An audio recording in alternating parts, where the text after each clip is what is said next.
Hello. Hi, everybody. Good evening. Good evening. This is Amarie at P.E.E.RIntentions. I have an interview with Rachel of Speak Initiative. She will be joining me in a few minutes. So any second now. I hope everyone's having a great Saturday today. I hope the weather is not driving anybody too crazy. And who is this here? Can you see me? You're showing online, so I will just be talking to. I'll talk to you how I see you here. Okay, cool. I got two phones. She's special. She has two phones. Excuse me. All right. So we are together on Instagram Live, and we're sending out some messages to everyone who can join. If you can, that's great. We are grateful. You can join at any point in time. We have some house rules, and which I didn't have in my lives before. One, keep your comments classy and considerate, please. We would appreciate it. If we don't answer your comments right away, it's because I'm taking turns, watching the feed as well as the screen. So I will be scrolling to see who's made a comment, and we will get back to you as soon as we can. This live will be saved, so if you missed it, it will be saved for you to review later on, and you can also leave your comments in the chat as well at those points. So we appreciate whether you come now, come later, or come after, as long as you come in and, get into it with us. Okay? So without further ado, I would love to introduce you all to an amazing young woman who is doing great things in the community of the Bronx, and let you know what's going on with her and why we're here. Take it away. Awesome. Thank you so much. Are you hearing me clearly since I can't see you? I hear you loud and clear. Okay, awesome. Just making sure. I see myself on. And I can see you.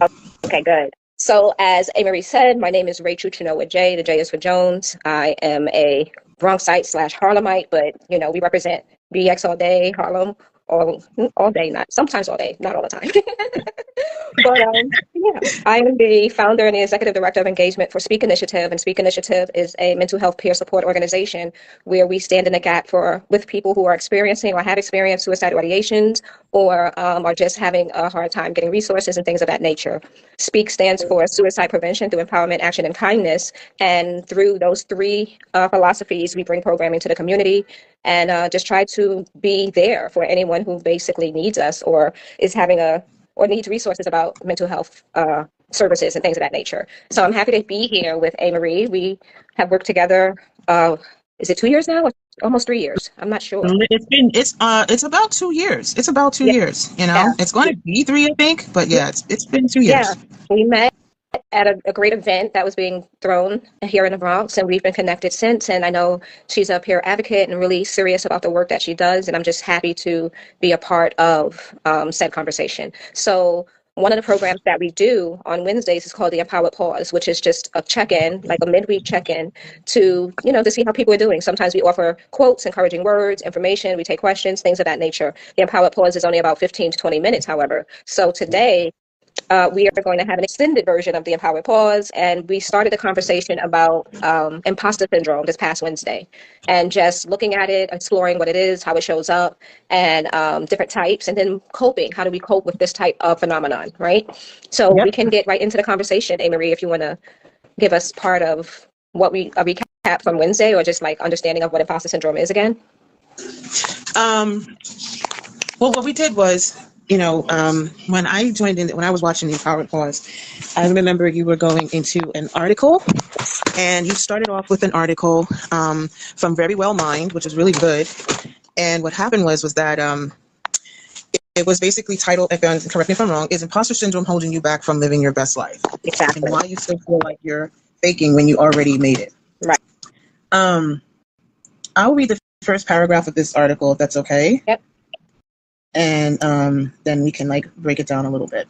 So it pretty much goes, you ever find yourself feeling constantly experiencing self-doubt?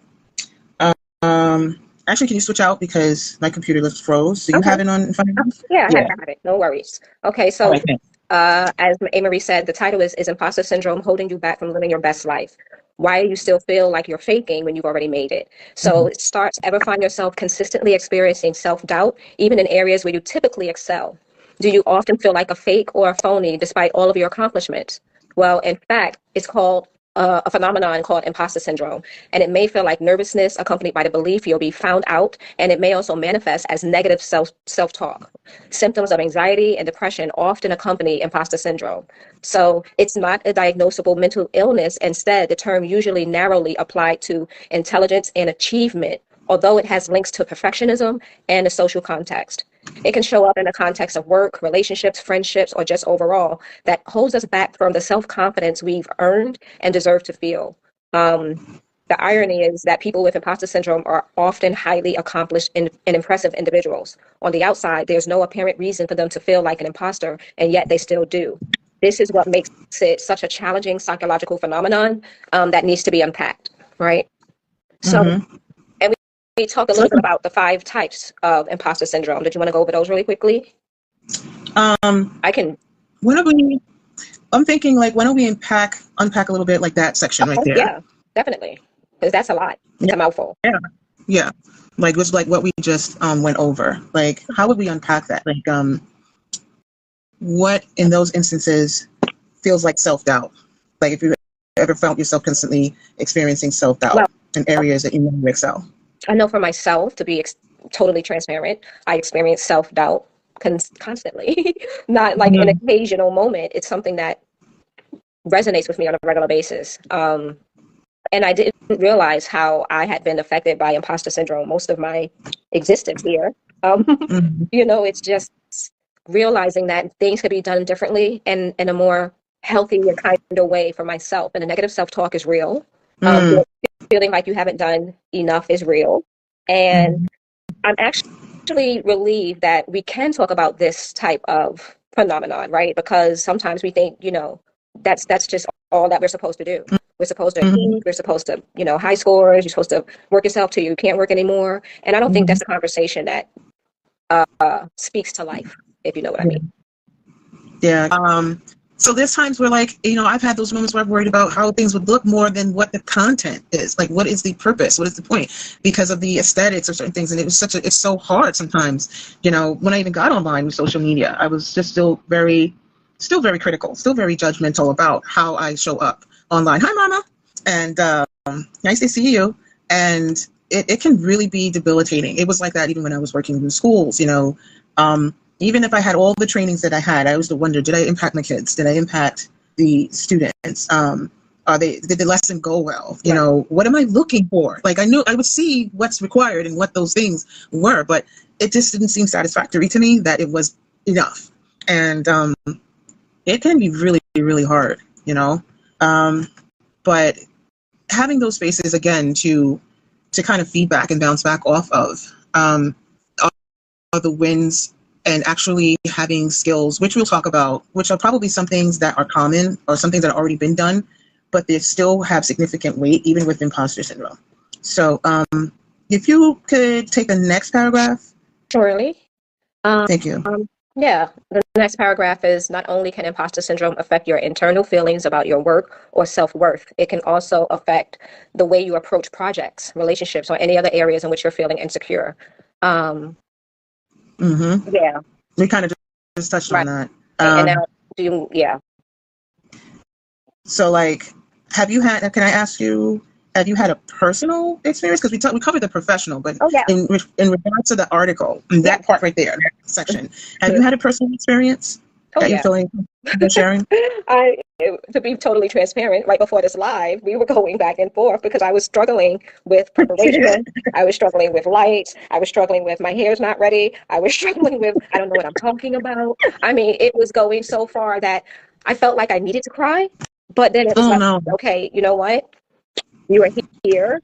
This is the opportunity you have to go forward and do the things that even if it's uncomfortable, you're still okay. I had to remember that because that's one of my things. When I get uncomfortable, I don't feel like I'm safe. And I have to reword that whole experience for myself. But yes, I've been a perfectionist. I've been not the expert so much, but the soloist, the super person, the perfectionist. Those are different types of imposter syndrome, right? The perfectionist believes that unless they do everything perfect, you know, the world is going to end. And there's no true perfection except for nature. And we're not supposed to be perfect. So fighting for perfection is like running and hitting a wall because you will never make yourself happy enough. And that's important. right? That's part of it. But I definitely have experience with a lot of the different types of imposter syndrome, from doubting that I belong where I am sometimes, or questioning, do I know what I need to know at times, even though I'm studying and I'm reading and I'm connecting and I'm networking and learning and learning Mm-hmm. and learning. Mm-hmm. But it and this phenomenon it comes from different places and different experiences as well. We'll talk about that, like how do you know you have it and what can cause it. It can be caused Mm-hmm. by a lot of different things. So Mm-hmm. yeah, but that's me Yeah. personally. How about you? How about in your experience? Have you had any instances where you struggled with that? Personally, Yeah. personally, yeah. Personally, yes. And Mama AI is on right now. She waves. She sent some icons. I don't know if you can see them in Oh, the chat. yeah, I do. I Um, do. Hi. yeah. So we see you. Thank you. And Thank the you for question goes joining for us. you. Thank you for joining us. And the question goes for you too, because if you don't mind, we have a veteran in the house. You know, and so I'm sure there have been instances, if you decide, in your space, if you want to share a significant moment of feeling that imposter, being that imposter syndrome space, or that space where it was like, what am I doing? If you'd like, we'd love that. Oh, what does that say? Let's see. Mama says, before I answer your question, I have experienced all of this. Giving myself grace has helped me to get through it. Loving who I am loving who I am in the moment and experience that too. Yeah. Thank you for that. You gotta love, yeah, loving it. See, loving yourself in the moment. That's one of the things. That's one of the skills. How do you love yourself though? Like, what would that look like? Yeah. But to answer my question, yeah, I have on numerous occasions. Because I am not. I would be probably the second generation in my family to graduate from college. Let's go there, right? And I haven't yet, and I don't. And I feel like I disappointed. Felt some of that disappointment from family members because I had children young, and I had a bunch of other things going on, and so I feel like in my early 20s, I spent a lot of time trying to make up for not graduating college and not giving my mom those bragging rights, if you will, quote unquote bragging rights. Because with my family, I was raised by a grandmother who grew up in she grew up through the civil rights era, the Jim Crow era, all of those things. And so being a woman of color in the US, it was like, look at all these opportunities you got here. Are you kidding me? We didn't have this and we didn't have that. So you shouldn't be in this particular space and place, because I didn't have that, And so it was an unspoken disappointment, right? Mm-hmm. But it's what I felt. And so I tried to make up for it in the types of jobs that I had, what type of income that I was making, how I was raising my daughter and all these other things. And so it just really, hey, how are you? Thank you for joining. So it really, I think without knowing what imposter syndrome had me to that space where I always felt like, am I good enough? Is this enough, Mom? Is this enough? And it would compile sometimes. And it led to a lot of stress, Yeah. a lot of stress. So there's a comment here. Stopping by for a hot second before work. Okay, your buddy's in here. Your army, yeah. Your army buddy's in here. Look at the screen. Thank you, cousin. Thank you for stopping by. That was my cousin. Awesome. He's in Delaware, and he's also a veteran. And Hi, but he's at work. So yes, that's Kevin. Hi, Kevin. hey, nice to meet you. Thanks for joining us. He says hi again. Mama says, loving yourself is the moment with great. Wait, loving yourself is in the moment with grace is loving the imperfections. Wow, amen. Mm-hmm. Loving your failures and understanding how these experiences made you who you are now. Thank you. Yes, I agree. Did you hear that? I did. I was rereading it again just so it can set in. Because The that's a very true imperfections. statement. Oof, yeah. It's a That very true part, right? statement. And sometimes we forget that those imperfections are what make us unique and what make us beautiful and what make us the quirky people we are. And yeah, in the moment, I guess I sometimes forget about the moment because my brain is worried about the future moments, and that's not guaranteed. So sometimes Yeah, you gotta calm down and just breathe in the moment, like you told me earlier, to just take a deep breath. yeah. We did. We had a moment. We worked through it, and even I'm having a moment now because my computer is frozen. It's not. Oh It's no! just not.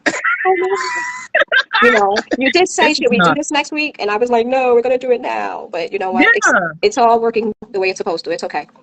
exactly. So you can keep reading the sections, and we'll Yes. just get into it. And we're having the engagement and conversation. And yes, cousin Kevin, Mama is Navy. You need to stop, y'all too. they they get into it with each other because they're in this Yeah. they're in the armed forces, so they kind of haggle each other. I know he and my cousin is starting. Mama, don't do it. Just don't pay him no mind. Pay him no mind. Pay him no mind. Oh gosh. She says, Competition. bro. She said, look, bro, don't start. Don't start. So It's all love. we mentioned the 5 types, but I'm really going to go over them just so you have them clearly, and then we're going to Yes, talk about how do you know if you have imposter syndrome, right? Sometimes yes, a lot of these things happen. We don't even know what's happening to us. yes. So the first type is the perfectionist. And this type of imposter syndrome involves believing that unless you are absolutely perfect, you could have done better. You feel like an imposter because your perfectionistic traits make you believe that you're not as good as others think you are. And I can put a check mark next to that. Been there, done that, working on it. The second one is the expert. The expert feels like an imposter because they don't know everything there is to know about a particular subject or topic, or they haven't mastered every step in the process because there's more for them to learn. They don't feel as if they've reached the rank of expert. And now that I think about it, I kind of I have been there as well. Yeah, check that box as well. The Okay. the natural genius in this imposter syndrome type, you may feel like a fraud simply because you don't believe that you are naturally intelligent or competent. If you don't get something right in the first time around, or it takes you longer to master a skill, you feel like an imposter. That's me. Yeah, That's been me. yeah, That's been me. And then it's also been, influenced by how people reacted. right, Just not to cut you off, but because sometimes what would, enhance that or I guess quote unquote justify at the time, I thought when I had that was the comments and well, you didn't get that the first time or you didn't understand that. I think everyone's almost someone on some level, not everyone, so let me correct, has gone through that on some level where you make a mistake and it's like you just like, wow, it was the worst thing you could have ever done, and they want to make an right, example out of you. right, That kind of, I think that's one of the heaviest ones because it seems to be when people talk about it and break it down, they may go to a space and place where someone outside of them did those things, those comments, those ridicules, those even punishments, and so right. then that would just reinforce this future forward negative self talk to say, oh God, I hope I don't screw this up because I don't, Hmm. or whatever. Because then it would kind of be like a trigger in some ways. Right. But the natural genius, that's me. That's been Yeah. me. Yeah. Yeah. And I can sit with you in that space for a little bit as well, which when I found this article and I read through it the first time, it was empowering to know what was going on, but there was anger because I'm like, well, why is my brain wired this way? And I just want to be better and be a better me.